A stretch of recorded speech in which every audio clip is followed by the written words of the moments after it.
السلام علیکم ورحمۃ اللہ وبرکاتہ۔ نحمده ونصلی علی رسولہ الکریم، اما بعد فاعوذ باللہ من الشیطان الرجیم، بسم اللہ الرحمن الرحیم، رب اشرح لی صدری ویسر لی امری واحلل عقدۃ من لسانی یفقہوا قولی۔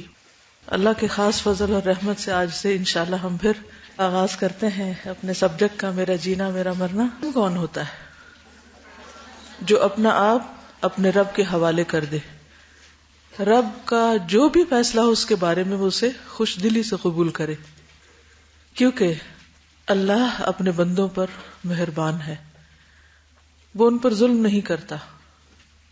چونکہ یہ زندگی ایک امتحان ہے، اس لیے اس میں اچھے برے دونوں طرح کے دن آتے رہتے ہیں اور انسان کے اوپر مختلف طرح کے حالات گزرتے ہیں۔ انسان صحت اور بیماری کے بیچ میں رہتا ہے، کبھی بہت طاقتور اور ینگ، انرجیٹک اور بہت وائبرنٹ محسوس کرتا ہے اپنے آپ کو، اور کبھی افسردہ، مرجھایا ہوا، تھکا ہوا یا کسی درد اور تکلیف کے ساتھ۔ عام طور پر جب ہم اچھے حال میں ہوتے ہیں تو جب کوئی ہمارا حال پوچھتے تو ہم بہت خوش ہوتے ہیں، الحمدللہ کہتے ہیں اور سمجھتے ہیں کہ ہمیشہ ایسے ہی رہیں گے۔ لیکن پھر اچانک کوئی بیماری آ پکڑتی جس کا انسان کو اندازہ بھی نہیں ہوتا۔ آپ صبح اٹھتے ہیں اور اٹھ نہیں پاتے، آپ سر اٹھاتے اور آپ کے سر کو درد ہوتی، حالانکہ آپ اپنی اسی روٹین کے مطابق سوئے تھے۔ یہ سب کچھ کیوں ہے؟ یہ سب کچھ امتحان کے لیے ہے۔ ہم نے صحت کے بارے میں بہت کچھ پڑھا، آج سے ہم بیماری کے بارے میں کچھ پڑھیں گے، کیونکہ اللہ کا ہر فیصلہ انسان کے حق میں خیر اور بھلائی کا فیصلہ ہوتا ہے۔ چونکہ ہم مسلم ہیں اس لیے بیماری کی حالت میں بھی ہم اپنے رب سے راضی رہتے ہیں، اور بیماری انسان کے لیے خیر کا باعث ہوتی ہے۔ عام طور پر بیماری کا استقبال کیسے کیا جاتا ہے؟ ناشکری کے الفاظ بول کر، ہائے ہائے کر کے، اور ہر ایک کے ساتھ شکوہ کر کے۔ اور عام طور پر آپ دیکھیں گے، اپنا جائزہ لے کر ہم سب دیکھیں، اگر ہمیں تھوڑا سا بھی کچھ ہو رہا ہے نا، اگر ہمیں معمولی سی بھی کوئی تکلیف پہنچتی ہے تو ہم فرض سمجھتے ہیں کہ اس کا ذکر کسی سے ضرور کریں، ہے نا؟ آج میرے سر میں درد ہے، آج میری کمر میں درد ہے، آج مجھے بہت تھکاوٹ ہو رہی ہے، آج بوریت سی ہو رہی ہے، آج دل نہیں لگ رہا، آج پتہ نہیں کیا ہونے والا ہے، آج کچھ نہ کچھ ہمیں بولنا ہی ہوتا ہے۔ نعمتوں کا بھی ذکر کرتے ہیں، لیکن اس سے زیادہ ہم کس کا ذکر کرتے ہیں؟ تکلیفوں کا، بیماری کا، پریشانی کا۔ اور جب بیماری آتی ہے تو عام طور پر ساتھ ہی مایوسی بھی آ جاتی ہے۔ کیا سوچتے ہیں آپ؟ کیا خیال آتا ہے دن میں؟ کبھی ٹھیک نہیں ہوں گے، کیا پتہ مر ہی جائیں، پتہ نہیں کس نے لگا دی مجھے، کس سے لگ گئی، ایسا ہوا کیوں، وغیرہ وغیرہ، بہت ساری چیزیں۔ کم ہی یہ سوچتے ہیں کہ اللہ نے میرے حق میں کوئی بہتر فیصلہ کیا ہے۔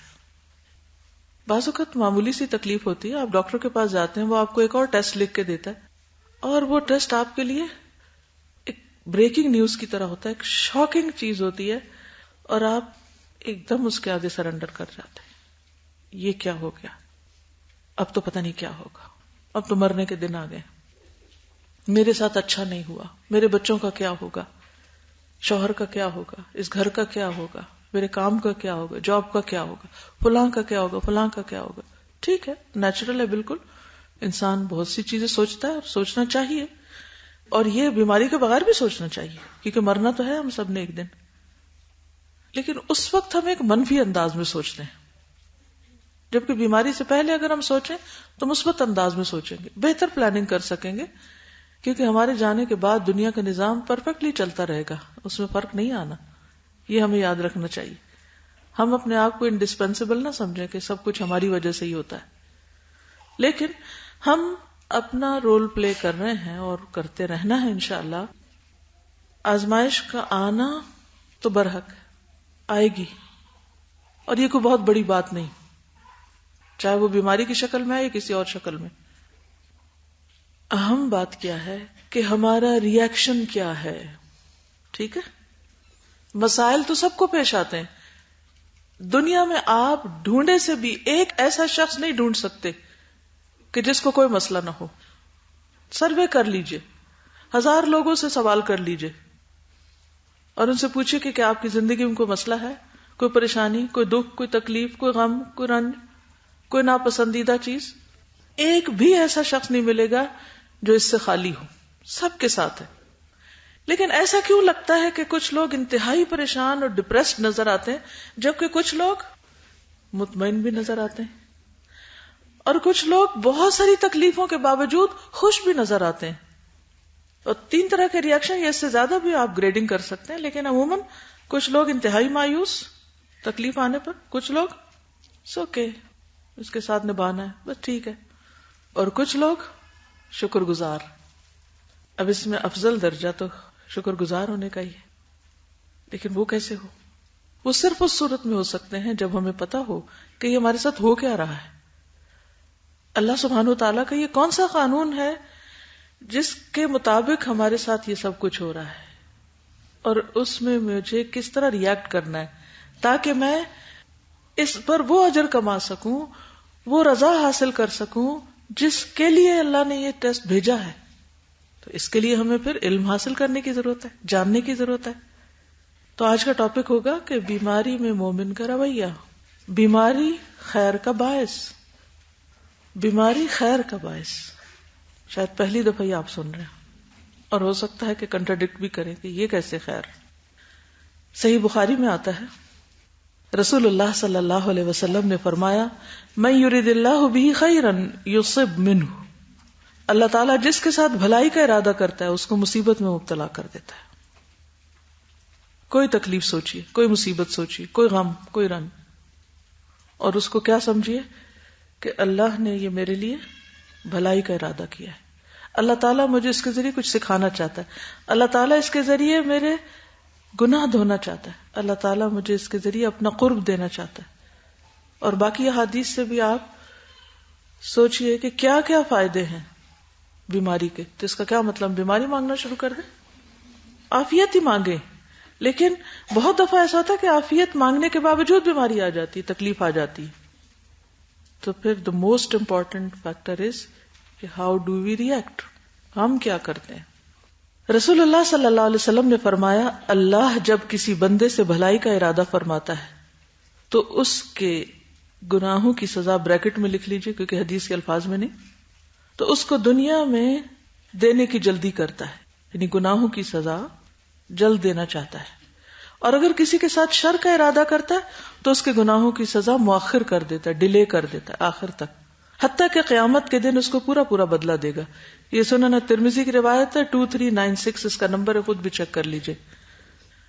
اللہ تعالیٰ کی مریض سے قربت, یعنی بیماری اللہ سے قرب کا ذریعہ ہے. رسول اللہ صلی اللہ علیہ وسلم نے فرمایا, اللہ عز و جل قیامت کے دن فرمائیں گے, اے ابن آدم میں بیمار ہوا اور تو نے میری عیادت نہیں کی.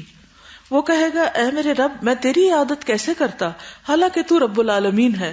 اللہ تعالیٰ فرمائیں گے, کیا تو نہیں جانتا کہ میرا فلاں بندہ بیمار تھا اور تو نے اس کی عیادت نہیں کی؟ کیا تو نہیں جانتا کہ اگر تو اس کی عیادت کرتا تو مجھے اس کے پاس پاتا؟ تو اس سے کیا پتہ چلتا ہے؟ اس حدیث کو عام طور پر ہم کہاں کوٹ کرتے ہیں, کس سینس میں؟ عیادت میں, اور یہ کہ جو عیادت کے لیے جائے اس کے لیے اجر ہے اور وہ اللہ کو وہاں پائے گا. تو صرف جانے والا پائے گا یا جو مسلسل بیمار ہے وہ بھی پائے گا؟ مجھے اس کے قریب پاتا. اور یہ ایک حقیقت ہے نا, جب انسان پہ کوئی تکلیف آتی ہے تو انسان اللہ سبحانہ و تعالیٰ کو اور زیادہ قریب پاتا ہے اور زیادہ پکارتا ہے. مومن کا یہ حال ہوتا ہے. یوں نہیں لگتا کہ جیسے دعاؤں میں شدت بڑھ گئی, رقت بڑھ گئی, خشوع بڑھ گیا, اور اللہ سبحانہ تعالیٰ سے سرگوشیاں بڑھ گئیں, اور یوں یقین ہونے لگا کہ جیسے وہ سن رہا ہے اور وہ قریب ہی ہے. اذا سألک عبادی عنی فانی قریب, کب اجیب دعوت الداعی اذا دعان, پکارنے والے کی پکار کا میں جواب دیتا ہوں, جب وہ مجھے پکارتا ہے میں قریب ہوتا ہوں. عام حالات میں ہم کم ہی پکارتے ہیں, لیکن بیماری میں اور تکلیف میں زیادہ پکارتے ہیں, تو پھر وہ قریب ہوتا ہے. واقعی بیمار کو بھی اور عیادت کرنے والے کو بھی وہ قرب نصیب ہوتا ہے. پھر ہم دیکھتے ہیں کہ انبیاء علیہ السلام جو اللہ تعالیٰ کے مقرب ترین بندے تھے، ان کو اللہ تعالیٰ نے عام بندوں کی نسبت زیادہ آزمایا. حضرت عائشہ فرماتی ہے کہ ام بشر بن برا بن معرور رسول اللہ صلی اللہ علیہ وسلم کے پاس آپ کے مرض الموت میں تشریف لائیں، اس حال میں کہ آپ کو بخار تھا. اس نے آپ کو چھوا تو کہا جتنا شدید بخار آپ کو ہے اتنا بخار تو میری نظر میں کسی کو بھی نہیں ہوا، یعنی اتنا سخت بخار تو میں نے کسی کو دیکھا ہی نہیں، محسوس ہی نہیں کیا. تو رسول اللہ صلی اللہ علیہ وسلم نے فرمایا جس طرح ہمیں اجر زیادہ ہوتا ہے اسی طرح ہماری آزمائشیں بھی زیادہ ہوتی ہیں. یہ سلسلہ صحیحہ کی حدیث ہے 2047. حضرت عائشہ فرماتی ہیں کہ میں نے رسول اللہ صلی اللہ علیہ وسلم سے زیادہ تکلیف کسی اور میں نہیں دیکھی، حالانکہ آپ اللہ کے محبوب تھے. تو اس سے کیا پتہ چلتا ہے کہ اللہ سبحانہ و تعالی جس بندے سے محبت کرتا ہے اس کو آزمائش میں مبتلا کرتا ہے، اور اگر وہ آزمائش بڑی ہو تو سمجھے کہ محبت اور بھی زیادہ ہے. ہمارا رویہ اس کے برعکس ہوتا ہے، ہماری سوچ اس سے مختلف ہوتی ہے. کیسے؟ میں ہی کیوں، میری کیا غلطی تھی؟ میری ایج فیلوز کو تو ایسی کوئی بیماری نہیں ہوئی، ان کے ساتھ تو یہ مسئلہ نہیں ہے، میرے ساتھ کیوں ہو گیا؟ اور میرے ساتھ بڑا ظلم ہوا ہے، نعوذ باللہ. اور لوگوں کا بھی رویہ بڑا عجیب ہوتا ہے، جب وہ کسی کو کسی دکھ میں، تکلیف، بیماری میں مبتلا دیکھتے ہیں تو کیا کہتے ہیں؟ ضرور اس نے کوئی گناہ کیا ہوگا. جی، ہم فوراً بدگمان ہونے لگتے ہیں کہ اللہ تعالیٰ کو مجھ سے پیار نہیں، اسی لیے تو مجھے مصیبت میں ڈالا ہے. ہاں، ہم نے دعائیں کی، وظیفے کیے، کیا فائدہ ہوا اتنا ذکر کرنے کا، قرآن پڑھنے کا، اگر اینڈ میں اسی بیماری میں ہی مبتلا ہونا تھا. ہاں، ہم مسلمان ہو کے اتنے مسئلوں کا شکار ہیں، اور جو مسلمان نہیں ہو تو ہٹے کٹے صحت مند بھاگتے دوڑتے پھر رہے ہیں. بس زندگی ختم ہو گئی اب تو. چلیے، صحیح بخاری کی روایت ہے، عبداللہ کہتے ہیں کہ میں رسول اللہ صلی اللہ علیہ وسلم کی خدمت میں حاضر ہوا. اس وقت آپ تیز بخار میں تھے. میں نے عرض کیا یا رسول اللہ، آپ کو تیز بخار ہے؟ آپ نے فرمایا ہاں، مجھے تم میں سے 2 آدمیوں کے برابر بخار ہے، 2 گنا. میں نے عرض کیا کہ یہ اس سبب سے کہ آپ کو اجر دوہرا ملے گا. آپ نے فرمایا یہی بات ہے. اب دیکھیں صحابہ کی بھی کیسی تربیت ہو چکی تھی. انہوں نے کہا کہ آپ کو زیادہ بخار ہے تو خود ہی نتیجہ نکالیے کہ اجر بھی تو زیادہ ہے آپ کا. تو اس سے کیا پتہ چلتا ہے کہ جس کی تکلیف بڑی ہے اس کا اجر بھی زیادہ ہے. اور بڑا ریوارڈ یا بڑا انعام پانے کے لیے عام طور پر آپ دیکھیں کہ لوگ کیسی کیسی محنت کرتے ہیں. مثلاً اگر حسن قرات کا مقابلہ ہو اور آپ فرسٹ آنا چاہیں اور آپ کا یہ ہم و غم ہو کہ مجھے نمبر 1 انعام ملنا چاہیے، تو پھر کیا آپ کی ایفرٹ اتنی ہی ہوگی یا مشقت یا تکلیف جتنی ایک ایوریج پرسن کی ہے؟ اور وہ کچھ نہ کر کے یہ امید رکھے کہ میں اول آ جاؤں گا، نہیں ہے نا. لوگ ٹاپ پہ پہنچنے کے لیے ہر طرح کی مشقتیں اٹھاتے ہیں. پھر انبیاء کے بعد نیک لوگوں کی آزمائش، جو جتنا نیک ہوتا ہے اتنی اس کی آزمائش ہوتی ہے. سعید ترغیب و ترہیب میں ہے، ابو سعید کہتے ہیں میں نے کہا اللہ کے رسول صلی اللہ علیہ وسلم، لوگوں میں آزمائش کے لحاظ سے سخت کون ہے؟ فرمایا انبیاء. میں نے عرض کیا پھر کون؟ آپ نے فرمایا علماء. میں نے عرض کیا پھر کون؟ آپ نے فرمایا نیک لوگ. ان میں سے کسی کو جوؤں سے آزمایا جاتا ہے یہاں تک کہ وہ اسے قتل کر دیتی، یعنی بعض اوقات انسان کے جسم میں کوئی کیڑے پڑ سکتے ہیں. کسی کو فقر سے آزمایا جاتا یہاں تک کہ وہ چھوٹی سی قمیص کے سوا کچھ نہ پاتا.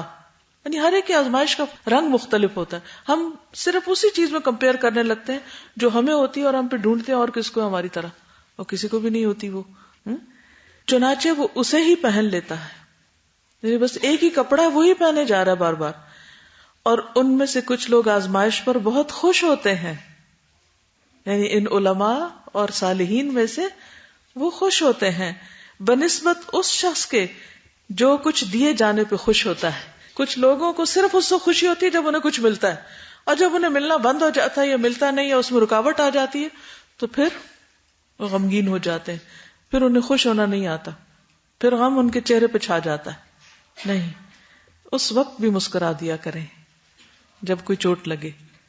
چوٹ کھا کے غم پا کے اب بیماریوں کی قسمیں یاد کر لیجیے، جسمانی بیماریاں، روحانی بیماریاں، ذہنی بیماریاں، نفسیاتی وغیرہ وغیرہ، جتنی بھی قسمیں. یعنی اس سے مراد ضروری ہے کہ صرف کوئی جسمانی بیماری ہو. یہاں پر آپ دیکھیے کسی کو جوئیں پڑ گئی اور کسی کو کپڑے نہیں ملے، ہر ایک کا فرق. پھر اسی طرح مومن پہ ہمیشہ کوئی نہ کوئی آزمائش ضرور رہتی ہے، یہ بھی یاد رکھیے. کیونکہ بعض لوگ جب تھک جاتے ہیں وہ کہتے ہیں یا اللہ کب ختم ہوگی یہ اندھیری رات. ایک مشکل ختم نہیں ہوتی ایک اور آ جاتی، ایک ختم نہیں ہوتی ایک اور آ جاتی. یہ تو مومن کی شان ہے. تو ساری زندگی ٹیسٹ ہو رہا ہے، ساری زندگی وہ تپایا جا رہا ہے حتیٰ کہ خالص سونا بن کے نکلے. اتنی سی بھی کھوٹ اور ملاوٹ رہ گئی تو اس کو اگر مرنے سے پہلے دھو دیا گیا تو وہ خوش قسمتی ہے انسان کی. نبی صلی اللہ علیہ وسلم نے فرمایا، مسند احمد کی روایت ہے، مومن مرد اور عورت پر، عورت کا ذکر الگ ہے یہاں، جسمانی یا مالی یا اولاد کی طرف سے مستقل پریشانیاں آتی رہتی ہیں، یہاں تک کہ جب وہ اللہ سے ملتا ہے تو اس کا ایک گناہ بھی باقی نہیں ہوتا، صاف ستھرا ہو کے. تو دیکھیے وہ کتنی اچھی ملاقات ہوگی جو بالکل صاف ستھرے ہو کے اللہ سے. یعنی موت اللہ سے ملاقات کا ذریعہ بنتی ہے نا. تو جب کسی کی ملاقات کو جاتے ہیں تو صرف جسمانی طور پر ہی تو صفائی کافی نہیں نا، یعنی صرف نہانا دھونا ہی تو کافی نہیں. وہ تو نہلا دھلا کے کفن پہناتے ہیں، لیکن اندر کا صاف ہونا، گناہوں سے صاف ہونا، پاک ہونا، یہ بھی بڑا اہم ہے اور وہ انسان کو بیماریاں اور تکلیفیں پاک کرتی ہیں. رسول اللہ صلی اللہ علیہ وسلم نے فرمایا، یہ بھی مسند احمد کی روایت ہے، مومن کی مثال کھیتی کی طرح ہے کہ ہوائیں چل کر اسے ہلاتی رہتی ہیں اور مومن پر ہمیشہ مصیبتیں آتی رہتی ہیں. ہوا چلتی ہے تو کوئی چھلتا ہے؟ آج ہوا چل رہی ہے نا، کوئی چھلتے جلتے نہیں دیکھا؟ کیا کیا ہل رہا تھا؟ مسلسل صبح سے جب ہوا چل رہی ہے تو جو پودے ہیں بالکل وہ لیٹ جاتے ہیں، لیٹے پڑے دب جاتے ہیں. جی بڑے بڑے درخت جی وہ بھی جھکنے لگتے اکھڑ جاتے ہیں، جی. ان کے رخ بدلے ہوتے ہیں اور چلنا مشکل ہو گیا تھا، ہے نا. کسی کا شیشہ تو نہیں ٹوٹا اور کھڑکی بند ہو گئی؟ کبھی شیشے بھی ٹوٹتے ہیں. ہر چیز قابو سے باہر ہے، آؤٹ آف کنٹرول. اب اس مثال سے آپ سمجھیے کہ مومن کے اوپر اسی طرح آزمائشیں آتی رہتی جیسے ہوا چلتی ہے اور وہ ہر چیز کو ہلائے جلائے رکھتی ہے. یعنی وہ چین سے نہیں بیٹھ سکتا، ایک مسئلے سے نکلے گا دوسرے، دوسرے سے تیسرے میں وہ ہلتا ہی جلتا رہے گا. اس کی زندگی سٹیبل نہیں ہو سکتی. مومن کی زندگی میں بھی جب اس طرح کی ہوائیں چلتی ہیں تو اس میں بھی بہت سارے آئیڈیاز اور بہت ساری چیزیں جو دبی پڑی ہوئی اسٹیگننٹ. بالکل، جب کوئی آزمائش آتی ہے بہت ساری چیزیں ہل جاتی ہیں تو پھر وہ ایک نئی چیز سامنے آ جاتی ہے. پرانے پتے جھڑ جاتے ہیں تو نئے آنے ہوتے ہیں. میں آج جب صبح اٹھی تو میں نے وہ ہوا چلنے کی دعا ایک جگہ لکھ کے شیشے کے اندر رکھی ہوئی ہے. اس وقت ابھی چلنا شروع نہیں ہوئی تھی اتنی تیز، تو میں دعا پڑھ لی. تھوڑی دیر میں سوچا یہ دعا آج میں نے کیوں پڑھی ہے. پھر میں نے کہا اچھا میں کسی اور چیز کی نیت کر لیتی ہوں کیونکہ اس میں خیر رہا ہے اور شر رہا ہے، تو میں کسی انسان کی نیت کر لیتی ہوں کہ مجھے اور مجھے نہیں پتا تھا کہ اتنی تیز ہوا چلے گی اور اللہ تعالیٰ مجھے یاد کرا رہا ہے کہ یہ دعا پڑھنی ہے آج. الحمدللہ. تو مومن جو ہے اس پر مسلسل کوئی نہ کوئی آزمائش آتی رہتی ہے، اور خصوصاً بیماریاں. تو مومن کا مرض خیر کا باعث ہوتا ہے. مسند احمد کی روایت ہے، صہیب رضی اللہ عنہ سے مروی ہے کہ ایک مرتبہ رسول اللہ صلی اللہ علیہ وسلم اپنے صحابہ کے ساتھ بیٹھے ہوئے تھے کہ مسکرانے لگے. پھر فرمایا، تم مجھ سے پوچھتے کیوں نہیں ہو کہ میں کیوں ہنس رہا ہوں؟ صحابہ نے عرض کیا، اے اللہ کے رسول صلی اللہ علیہ وسلم آپ کیوں ہنس رہے ہیں؟ آپ نے فرمایا، مجھے تو مومن کے معاملات پر تعجب ہوتا ہے کہ مومن کا ری ایکشن کیسے ہوتا ہے. اس کے ہر معاملے میں سراسر خیر ہی خیر ہے، اور یہ سعادت مومن کے علاوہ کسی کو حاصل نہیں. یہ مومن ہونے کا معیار ہے، کرائیٹیریا ہے. اگر ہمارے اندر یہ نہیں تو پھر اپنے ایمان کی درستگی کی فکر کرنی چاہیے. مومن کے علاوہ یہ کیفیت کسی کو نصیب نہیں کہ اگر اسے کوئی بھلائی حاصل ہوتی ہے تو وہ شکر کرتا ہے جو اس کے لیے سراسر خیر ہے، اور اگر اسے کوئی تکلیف پہنچتی ہے تو وہ صبر کرتا ہے اور یہ بھی سراسر خیر ہے، اور یہ مومن کو نصیب ہوتا. گویا نعمت پر اگر ہم شکر نہیں کرتے اور تکلیف پر صبر نہیں کرتے تو پھر یہ کس چیز کی علامت؟ ایمان کی کمزوری کی. اگر نعمت پر شکر نہیں اور تکلیف پہ صبر نہیں تو یاد رکھیے کہ پھر ایمان میں خلل ہے. ایمان درست کرنے کی ضرورت ہے، اسے مضبوط کرنے کی ضرورت ہے. اس کا یہ مطلب نہیں کہ شیطان وسوسہ نہیں ڈالے گا یا کوئی ایسا خیال آئے گا نہیں جس سے آپ خوف زدہ ہوں، پریشان ہوں یا مایوسی کی طرف جانے لگے یا کچھ ڈپریشن کی طرف جانے لگے. وہ کیفیات تو آئیں گی، لیکن مومن پھر اپنے ایمان کے ذریعے ان سب کا مقابلہ کر کے ان کو دور کر دیتا ہے کہ گویا کچھ ہے ہی نہیں. اور یہی ایمان کا سب سے بڑا فائدہ ہے. سعد بن ابی وقاص رضی اللہ عنہ کہتے ہیں میں نے رسول اللہ صلی اللہ علیہ وسلم سے پوچھا سب سے زیادہ سخت مصیبت کن لوگوں پر آتی ہے؟ آپ نے فرمایا انبیاء پر، پھر درجہ بدرجہ عام لوگوں پر. انسان پر آزمائش اس کے دین کے اعتبار سے آتی ہے. اگر اس کے دین میں پختگی ہو تو اس کے مصائب میں مزید اضافہ کر دیا جاتا ہے. یعنی جب ایمان پکا ہوتا ہے تو پھر ٹیسٹ کا اگلا مرحلہ آ جاتا ہے. جس سے آپ ایک جماعت پاس کر جاتے ہیں تو ایک لیول، پھر ایک اگلے لیول پہ جاتے ہیں. اب اگر اور آگے جانا چاہے تو پھر کیا آئے گا؟ پھر ٹیسٹ آئے گا. پھر اگر آپ وہاں پر اپنی سٹڈیز روک دیں تو بس ٹھیک ہے، لیکن اگر آپ اور اوپر جانا چاہیں تو پھر آپ کو اور امتحان دینے ہوں گے. آپ نے دیکھا ہوگا کہ بعض ملکوں میں جیسے ڈاکٹرز ہوتے ہیں ان کو ساری زندگی امتحان پاس کرنے ہوتے ہیں. ہر تھوڑے عرصے کے بعد ان کا امتحان آ جاتا ہے. اسٹیگننٹ نہیں ہوتے کہ ایک دفعہ پڑھ لیا میڈیسن تو بس ہو گئے ہمیشہ کے لیے فارغ ہو گئے. نہیں، آپ کو ساتھ ساتھ مسلسل ریسرچ جاری رکھنی پڑتی ہے. ہر کچھ عرصے کے بعد آپ کو دوبارہ امتحان میں بیٹھنا پڑتا ہے، تب آپ آگے جا سکتے ہیں. اور اگر آپ آگے نہیں جانا چاہتے، امن کی زندگی میں رہنا چاہتے ہیں تو پھر لو لیولز پر رہیے. فرمایا اگر اس کے دین میں پختگی ہو تو اس کے مصائب میں مزید اضافہ کر دیا جاتا ہے، اور اگر اس کے دین میں کمزوری ہو تو اس کے مصائب میں کمی کر دی جاتی ہے. اور انسان پر مسلسل مصائب آتے رہتے ہیں یہاں تک کہ جب وہ زمین پہ چلتا ہے تو اس کا کوئی گناہ نہیں ہوتا. یعنی اس طرح گناہوں سے دھو کے پاک کر دیتا ہے اللہ تعالیٰ. اور اگر کبھی کوئی بیمار ہوا ہی نہیں تو یہ کوئی اچھی علامت نہیں. مسند احمد کی روایت ہے، ابو ہریرہ رضی اللہ عنہ سے مروی ہے کہ ایک دیہاتی رسول اللہ صلی اللہ علیہ وسلم کی خدمت میں حاضر ہوا. رسول اللہ صلی اللہ علیہ وسلم نے اس سے پوچھا کبھی تمہیں ام ملدم نے اپنی گرفت میں لیا ہے؟ ایک بیماری کا نام لیا. کبھی تمہیں ام ملدم ہوا ہے؟ جیسے ہم کسی سے پوچھے کبھی تمہیں فلو ہوا ہے، کبھی تمہیں وائرل بخار ہوا ہے.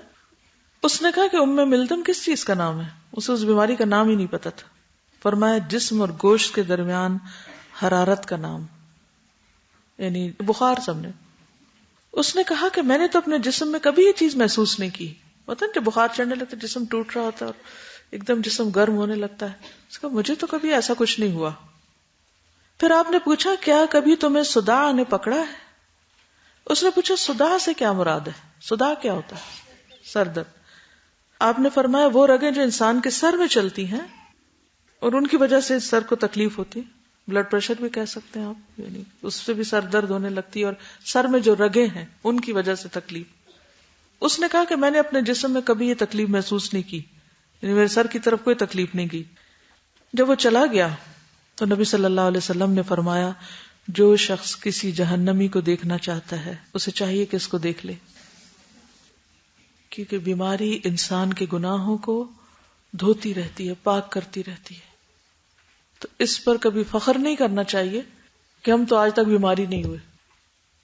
اور اس کا یہ مطلب نہیں کہ ہم سر درد مانگے، لیکن اگر سر درد ہو جائے تو ہر ایک کے سر میں درد نہ کر دیں یہ کہہ کے کہ میرے سر میں درد ہے، میرے سر میں درد، میرے سر میں درد. کیونکہ جتنی دفعہ ہم وہ واویلا کرتے ہیں اپنے اجر میں کمی کرتے چلے جاتے ہیں. ٹھیک ہے آپ ڈاکٹر کو جا کے بتائیں، آپ کسی ایسے مہربان کو بتائیں کہ جو آپ کا کوئی علاج کر دے یا آپ کی مدد کر دے، لیکن ہر بندے کو سر درد کی کہانی سنانا یہ کوئی اچھی بات نہیں. اس سے پرہیز کرنا چاہیے. اور ویسے بھی آپ دیکھیں کہ بار بار ایک بات کو جب آپ دہراتے ہیں نا تو اگر تکلیف کم بھی ہو تو اور زیادہ ہو جاتی ہے. پھر لوگ آپ سے پوچھنے لگتے ہیں اچھا سر درد کا کیا ہوا، اور سر دردی. وہ جو چلا گیا وہ سوچ سوچ کے پھر شاید آ جائے. تو ہمارا ری ایکشن کیا ہونا چاہیے کہ اگر کوئی تکلیف ہو جائے، کوئی کھانسی ہو جائے، کوئی سر درد ہو جائے، کوئی فلو ہو جائے، بخار ہو جائے، تو سب سے پہلا ری ایکشن کیا ہونا چاہیے؟ رضیت باللہ ربا وبالاسلام دینا وبمحمد نبیا. پل صراط کوئی پار نہیں کر سکتا جو یہ نہ پڑھے. تو جنت تک جانے کا راستہ اسی میں ہے کہ انسان اللہ کے رب ہونے پہ راضی ہو جائے کہ میرا رب ہے، میں خوش ہوں کہ وہ ہے میرے لیے. بندوں کو رب نہ بنائے، اور اسلام کے دین ہونے پہ راضی ہو جائے کہ الحمدللہ اللہ نے مجھے مسلم پیدا کیا، اور محمد صلی اللہ علیہ وسلم کے رسول اور نبی ہونے پہ راضی ہو جائے. اب جو راضی ہوگا وہ کیا کرے گا؟ وہ اللہ سے شکوہ نہیں کرے گا اپنی بیماری، وہ نبی صلی اللہ علیہ وسلم کی بتائی ہوئی باتوں پر راضی ہوگا، وہ آن دا ہول اپنے دین پر راضی ہوگا، اور ہر چیز میں اطاعت، ہر چیز میں اللہ کی رضا پہ راضی، خوشی اور غمی دونوں میں. رسول اللہ صلی اللہ علیہ وسلم نے فرمایا ثواب اتنا ہی زیادہ ہوگا جتنی سخت آزمائش ہوگی. اور اللہ تعالیٰ جب کسی قوم سے محبت کرتے ہیں تو اس کی آزمائش کرتے ہیں. جو راضی ہو اس سے راضی ہو جاتے ہیں، اور جو ناراض ہو اس سے ناراض ہو جاتے ہیں. اتنی سمپل بات نہیں ہے. اگر کوئی اللہ کی آزمائش پہ ناراض ہو گیا اللہ سے، اس نے نماز چھوڑ دی، روزہ چھوڑ دیا، صدقہ خیرات چھوڑ دیا، اللہ اس سے ناراض ہو جاتا ہے. مثلاً آپ یہاں پر پڑھنے کے لیے آئے اور آپ یہ سوچ کر کہ وہاں بہت نیک لوگ رہتے ہیں اور قرآن پڑھایا جاتا ہے، لیکن یہاں آ کر آپ نے اپنا بیگ کہیں رکھا اور جب دوبارہ اٹھایا تو اس میں سے کچھ پیسے چوری ہو چکے تھے. اب اس میں دو ریئیکشن ہو سکتے ہیں. ایک یہ کہ میں کل سے پڑھنے نہیں آ رہی یہاں تو چوری ہوتی، اور دوسرا یہ میری آزمائش تھی، اللہ تعالیٰ دیکھنا چاہتا تھا کہ میں اپنے ارادے میں کتنی سچی ہوں، اور اب تو مجھے اور زیادہ پڑھنا چاہیے تاکہ میں ایسے چوروں کا کلا کما کروں. کیونکہ جاہل رہ کے تو چوری ختم نہیں ہو سکتی، کچھ تو علاج کرنا پڑے گا نا. تو ہر شخص کی آزمائش ہوتی ہے، اور جس کی جتنی سخت ہوتی ہے اس کے لیے اتنا ہی اجر ہوتا ہے. پھر بات یہی ہے کہ ہمارا ری ایکشن کیا ہے. سعید کہتے ہیں کہ میں سلمان کے ساتھ تھا اور انہوں نے کندا میں ایک مریض کی عیادت کی. ایک علاقے کا نام ہے کندا، کینیڈا نہیں، کندا. جب وہ مریض کے پاس آئے تو کہا خوشخبری پاؤ کہ اللہ تعالیٰ مومن کے مرض کو اس کے گناہوں کا کفارہ اور اپنی رضا کا سبب بنا دیتا ہے. تو مریض کو جا کے خوشخبری سنائی. ٹھیک ہے، گڈ نیوز. کوئی نہیں، اللہ کی رضا کا ذریعہ ہے. ام العلا کہتی ہیں کہ رسول اللہ صلی اللہ علیہ وسلم میری عیادت کے لیے تشریف لائے جب میں بیمار تھی. آپ نے فرمایا خوشخبری پاؤ، ابشری. آپ جا کے کہیں تو صحیح آج کسی مومن مریض کو. پھر دیکھیں ری ایکشن کیا ہوتا ہے. تم مجھ سے جیلس ہو نا، تم سوچتے ہوگے کہ بیمار پڑے، تب ہو گئی تمہارے دل کی مرضی پوری. اب میں پڑا ہوں بیمار. یا کہیں گے اس کو تکلیف کا احساس نہیں، یا کہیں گے کہ یہ تو انتظار میں تھا کہ کب یہ پڑے. ہر چیز ہم الٹے طریقے سے سوچتے ہیں نا. اور اس کی وجہ کیا ہے؟ جہالت. ہمیں پتہ ہی نہیں کس موقع پہ کیا ریئیکٹ کرنا ہے، کس موقع پہ کس کو کیا کہنا ہے. تو آپ نے فرمایا خوشخبری پاؤ ام العلا، مسلمان کے مرض کی وجہ سے اللہ تعالیٰ اس کی خطائیں دور فرما دیتا ہے، جیسے آگ سونے اور چاندی کا کھوٹ ختم کر دیتی. آگ سونے کو صاف کر کے اس کا ہر کھوٹ دور کر دیتی. پھر یہ کہ برائیوں کا کفارہ بھی ہوتی ہیں، ہم سے جو غلطیاں ہو چکی ہیں، کیونکہ ہم فرشتے تو ہیں نہیں. ابو سعید کہتے ہیں کہ ایک شخص نے رسول اللہ صلی اللہ علیہ وسلم سے عرض کی آپ کی کیا رائے ہے، یہ بیماریاں جو ہمیں لاحق ہوتی ہیں ان میں ہمارے لیے کیا ہے، یعنی کیوں آتی ہیں بیماریاں ہم پر؟ آپ نے فرمایا یہ کفارہ ہوتی ہیں، یعنی گناہوں وغیرہ کا. ابی ابن کعب نے پوچھا اگرچہ وہ قلیل ہوں، تھوڑے بھی ہوں؟ آپ نے فرمایا ہاں، خواہ ایک کانٹا چبھے یا اس سے بھی کم ہو. راوی نے کہا کہ ابی ابن کعب نے اپنے لیے دعا کی کہ مرتے دم تک بخار ان سے دور نہ ہو، لیکن وہ ان کے لیے حج اور عمرہ، جہاد فی سبیل اللہ اور با جماعت فرض نماز میں رکاوٹ نہ بنے، یعنی میرے کاموں میں رکاوٹ نہ ہو، ویسے بے شک بخار چڑھا رہے. چنانچہ جو کوئی بھی انہیں ہاتھ لگاتا اسے ان کا جسم تپتا ہوا محسوس ہوتا حتیٰ کہ ان کا انتقال ہو گیا. ابو اشعث کہتے ہیں کہ وہ دوپہر کے وقت مسجد دمشق کی جانب روانہ ہوئے، سیریا میں. راستے میں شداد بن اوس سے ملاقات ہو گئی اور ان کے ساتھ سنابحی بھی تھے. میں نے پوچھا اللہ آپ دونوں پر رحم فرمائے، کہاں کا ارادہ ہے؟ انہوں نے کہا یہاں ایک بھائی بیمار ہے، اس کی عادت کے لیے جانے کا ارادہ ہے. میں بھی ان کے ساتھ چل پڑا. جب وہ دونوں اس کے پاس پہنچے تو انہوں نے پوچھا کیا حال ہے؟ اس نے کہا میں نے نعمت کے ساتھ صبح کی، اصبحت بنعمت۔ شداد نے اسے کہا گناہوں کے کفارے اور خطاؤں کو دور کرنے والی چیز کی خوشخبری پاؤ، کیونکہ میں نے رسول اللہ صلی اللہ علیہ وسلم کو فرماتے ہوئے سنا ہے، اللہ تعالیٰ فرماتا ہے جب میں اپنے مومن بندوں میں سے کسی بندے کو آزماتا ہوں پھر وہ میری تعریف کرتا ہے تو وہ اپنے بستر سے گناہوں سے پاک اس طرح اٹھتا ہے گویا جس دن اسے اس کی ماں نے جنم دیا تھا۔ یعنی بیماری کی وجہ سے اگر آپ لیٹ گئے اور اس وقت آپ الحمدللہ کہہ رہے ہیں، اللہ کی تعریف کر رہے ہیں، اللہ کے شکر گزار ہیں کہ اس نے بیماری دی ہے، زندگی بھی دی ہے ساتھ، بیماری کی حالت میں بھی ہم بہت سے نیک کام کر سکتے ہیں، خاص طور پر اللہ کا ذکر جو عام طور پر کرنے کا وقت نہیں ہوتا۔ اور اللہ عز و جل فرماتا ہے میں نے اپنے بندے کو قید کیا۔ بیماری کیا ہے؟ قید ہے نا، ریسٹرکٹ کر دیتی ہے آپ کی موومنٹ، آپ بھاگ دوڑ کے وہ نہیں کام کر سکتے جو آپ عام حالات میں کر سکتے ہیں، لہذا تم اس کے لیے ان تمام کاموں کو اجر و ثواب لکھو جو وہ تندرستی کی حالت میں کرتا تھا۔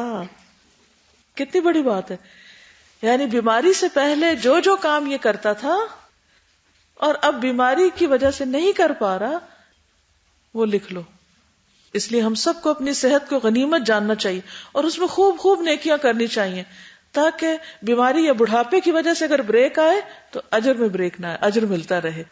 آپ ریٹائر بھی ہو جائیں تو آپ کو پینشن ملتی رہے۔ پینشن تو بہت تھوڑی ہوتی ہے، یہاں تو پوری پوری تنخواہ ملے گی، بونس بھی تھوڑا ہوتا ہے، یعنی وہ اجر جو صحت کی حالت میں نیک عمل کرنے پر تھا وہ بیماری کی حالت میں بھی جاری رہے گا۔ مثلا آپ کو تہجد کی عادت ہے اور کسی دن آپ کو بخار ہو گیا اور آپ نہیں اٹھ پائے تو اجر لکھا گیا، فرشتے آئے لکھ کے لے گئے۔